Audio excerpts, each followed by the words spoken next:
Hello everyone, welcome back to my channel funda physics का। तो आज आइए, आज हम लोग इस वीडियो में इस टॉपिक में डिस्कस करने वाले हैं dielectric constant and relative permittivity of a medium. तो किसी मीडियम का, किसी डाइलेक्ट्रिक मीडियम का रिलेटिव परमिटिविटी या डाइलेक्ट्रिक कांस्टेंट दोनों एक ही चीज़ है। आइदर रिलेटिव परमिटिविटी की बात करें या डाइलेक्ट्रिक कांस्टेंट की बात करें, ये दोनों एक ही चीज़ है। कैसे डिफाइन कर सकते हैं, तो आइए देखते हैं।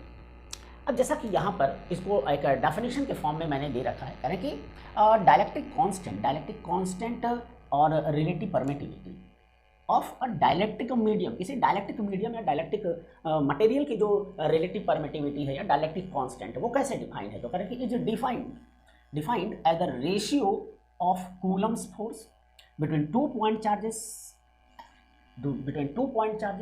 placed in vacuum or air to the coulomb's force between same two charges placed in the medium at the same distance from each other.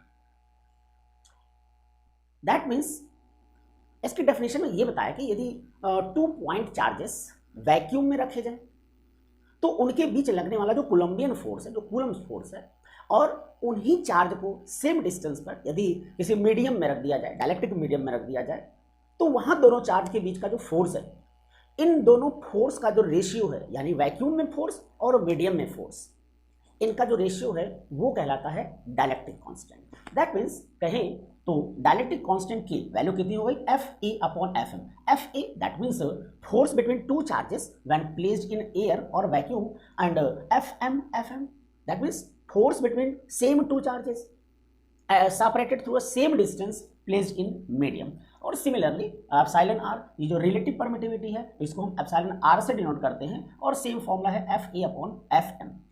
हम इस रिलेटिव परमिटिविटी और डाइलेक्ट्रिक कांस्टेंट को एक और तरीके से डिफाइन कर सकते हैं, तो आइए वो वाला भी देखते हैं। अब यहाँ पर एक और डेफिनेशन दे रखा है, कहें कि डाइलेक्ट्रिक कांस्टेंट और relative permittivity of a dielectric medium is also defined as, कैसे defined as the ratio of the permittivity of the medium to the absolute permittivity epsilon naught of free space। तो free space का मतलब क्या होता है, that is vacuum। तो एक और तरीके से हम इस डाइलेक्ट्रिक कांस्टेंट या रिलेटिव परमिटिविटी को डिफाइन कर सकते हैं। क्या कर रहे हैं कि किसी मीडियम की जो परमिटिविटी है और absolute permittivity of free space, जिसको हम एप्सिलॉन नॉट से डिनोट करते थे, तो मीडियम की परमिटिविटी और फ्री स्पेस की एब्सोल्यूट परमिटिविटी का जो रेशियो है उसे भी हम कहते हैं dielectric constant of the medium और relative permittivity of the medium. तो जैसा कि यहाँ पर दिखा कि K या फिर कहें तो एप्सिलॉन आर, ये हो गया एप्सिलॉन क्या है तो बताएगा ये परमिटिविटी है किसका, मीडियम का, और एप्सिलॉन नॉट ये परमिटिविटी है किसका, free space that means vacuum का। तो यहाँ से एक और रिलेशन आता है। मान लीजिए कि हमें किसी मीडियम की परमिटिविटी कैलकुलेट करनी है, तो देखिए हम परमिटिविटी को कैसे कैलकुलेट करते हैं, इसी फॉर्मूले से। यदि हम इसका क्रॉस मल्टीप्लाई कर दें तो यहाँ से हमें एप्सिलॉन की वैल्यू आ जाएगी, परमिटिविटी की वैल्यू आ जाती है, और क्या, तो epsilon r into epsilon naught, या फिर कहे तो के इंटू एप्सिलॉन नॉट।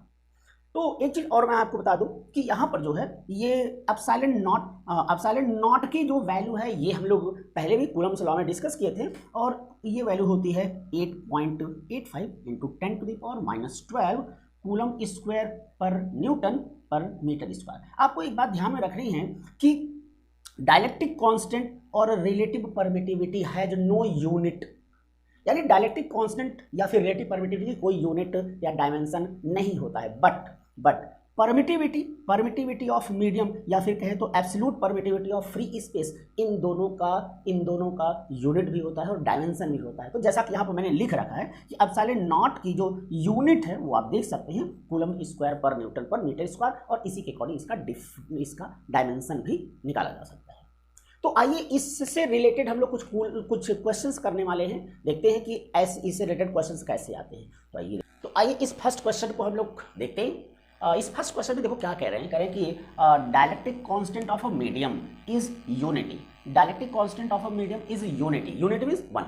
तो कह रहे हैं कि what will be it's permittivity. कह रहे हैं एक डाइलेक्ट्रिक मीडियम है जिसकी जो डाइलेक्ट्रिक कांस्टेंट है, कहें तो ये यूनिटी है, दैट मीन्स 1 है, तो कहा गया कि इसका डायलेक्ट्रिक मीडियम का जो परमिटिविटी है वो कितना होगा। तो देखो अभी सबसे पहले तो हमें क्या करना होगा कि इसको सॉल्व करने के लिए क्या गिवन है वो पहले हम लोग नोट डाउन कर लें। तो जैसा कि दिख रहा है इसमें डायलेक्ट्रिक कांस्टेंट के गिवन है और वो कितना गिवन है, तो करें 1।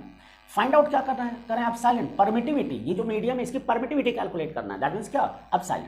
तो अभी थोड़ी देर पहले मैंने आपको एक रिलेशन दिया था, भाई हमारे पास रिलेशन क्या था, हमारे पास रिलेशन था डायलेक्ट्रिक कांस्टेंट के this is equal to epsilon upon epsilon naught. और यहाँ से यदि हम एप्सिलॉन नॉट का क्रॉस मल्टीप्लाई कर दें तो मैंने एक ये भी रिलेशन दिखाया था, तो आपने देखा कि ये एप्सिलॉन की वैल्यू क्या होगा, दिस इज के एप्सिलॉन नॉट।